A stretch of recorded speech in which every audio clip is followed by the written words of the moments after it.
Hello, my dear students, and welcome to your favorite educational YouTube channel, Educator Prerna, or you popularly know me as English Wali Ma'am. So आज हमारी OTT series by day 54 know how to get the perfect score का episode 40 है 40। And जैसे कि ma'am ने आपको promise किया था that after we are done with the revision of the literature section, ma'am is going to reveal some secrets of the examiner and the topper. So जो board exam में copy checker होते हैं, examiner होते हैं और जो board exam में बच्चे टॉप करते हैं, उनके कुछ इम्पॉर्टेंट सीक्रेट्स जो हैं वो आज मैम आपके लिए लाई हैं। और ये जो सीक्रेट्स हैं बेटा, ये मैम को कैसे पता? बिकॉज मैम ने सिर्फ आपके लिए एक एट लेंथ कॉन्वर्सेशन करी with the examiner, board examiners, and also with some board exam toppers of previous years. So after having a detailed conversation with them, only for my students, I have brought a set of secrets, board exam secrets, which will help you get the perfect score.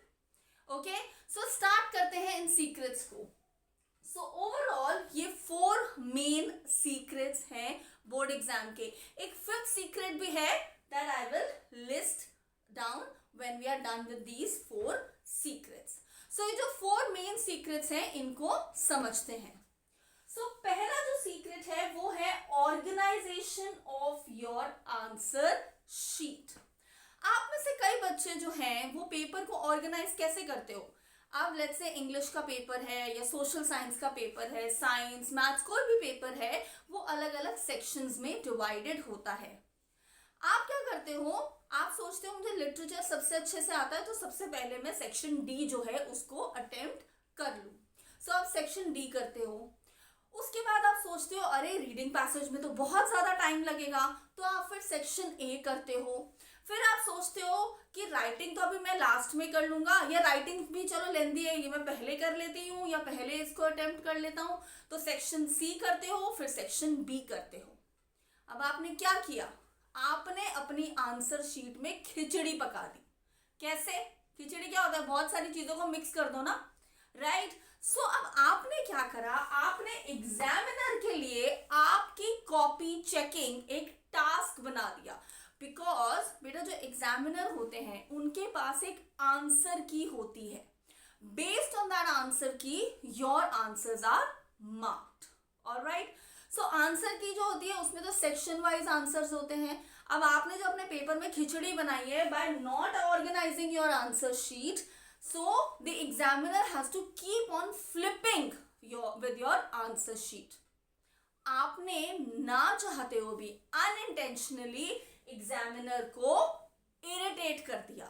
हो सकता है आपने बहुत अच्छे answer लिखे हो, आपने topper level के आंसर लिखे हो, बट एग्जामिनर को तो आप इरिटेट कर चुके हो अभी तक। एग्जामिनर बेचारा परेशान हो गया क्योंकि कभी वो इस पेज पे जाता है, फिर वो इस पेज पे जाता है, फिर वो इस पेज पे जाता है, so on and so forth, he keeps on moving from one page to another.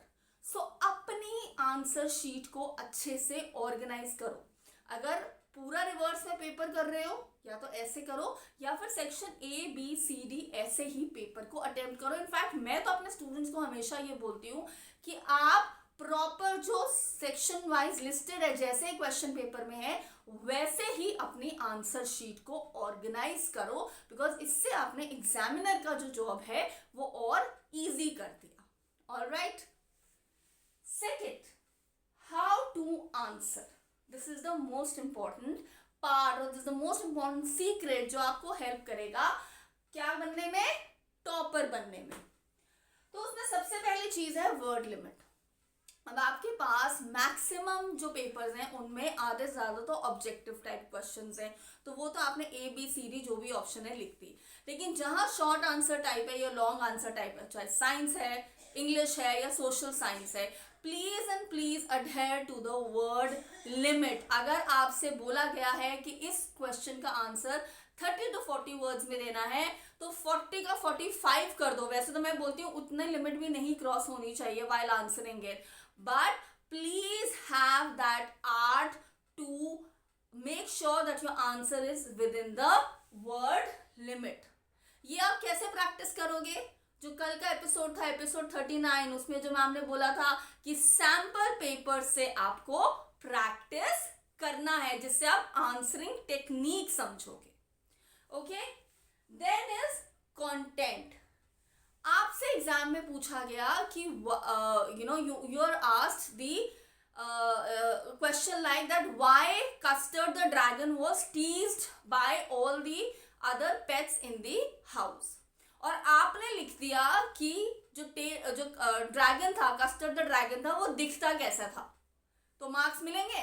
बिल्कुल भी नहीं मिलेंगे. So only provide relevant information in the answer. अब ये जो सेकेंड सीक्रेट है ना, हाउ टू आंसर, इसका सबसे इंपॉर्टेंट पार्ट जो है वो है लैंग्वेज. आप एग्जाम में जो क्वेश्चन आंसर कर रहे हो वो मोस्टली या मैक्सिमम उस आंसर में एनसीईआरटी लैंग्वेज यूज होनी चाहिए. आप कोई भी टॉपर आंसर शीट उठा लो सीबीएसई की वेबसाइट से, मैं भी आपको लिंक दूंगी कि कहाँ से आप टॉपर आंसर देख सकते हो.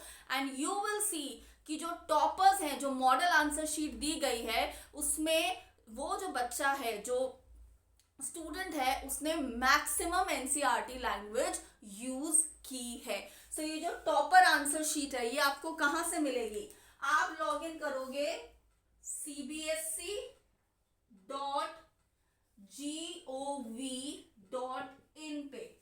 सीबीएसई एकेडमिक्स पे नहीं करना, बहुत से बच्चे ये गलती करते हैं. cbsc.gov.in पे आप लॉग इन करोगे.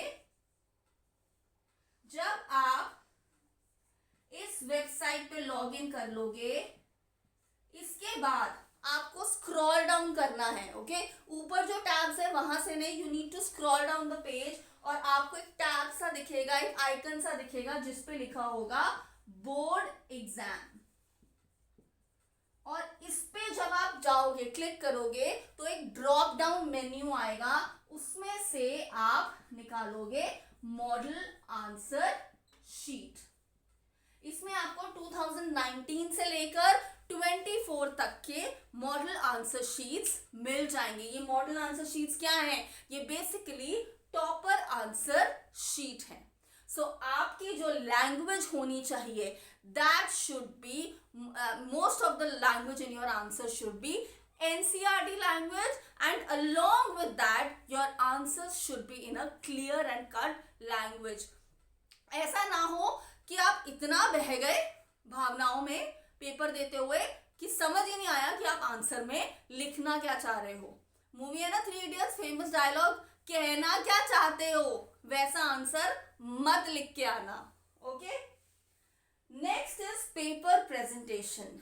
Now I have seen many students, वो सोचते हैं ये जो बोर्ड एग्जाम की शीट है ना, ये वेडिंग कार्ड है.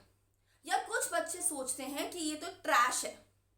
ओके, सो ऐसा कुछ नहीं है. It is your answer sheet. So आपका जो पेपर प्रेजेंटेशन है, जिसमें आपकी हैंड राइटिंग, सबसे इम्पोर्टेंट पहले चीज आती है hand writing. It should B legible, पढ़ा जाना चाहिए कि आपने लिखा क्या है. Second thing that you need to keep in mind is that in order to procure good marks, ये सीक्रेट मुझे बहुत से टॉपर बच्चों से भी पता चला.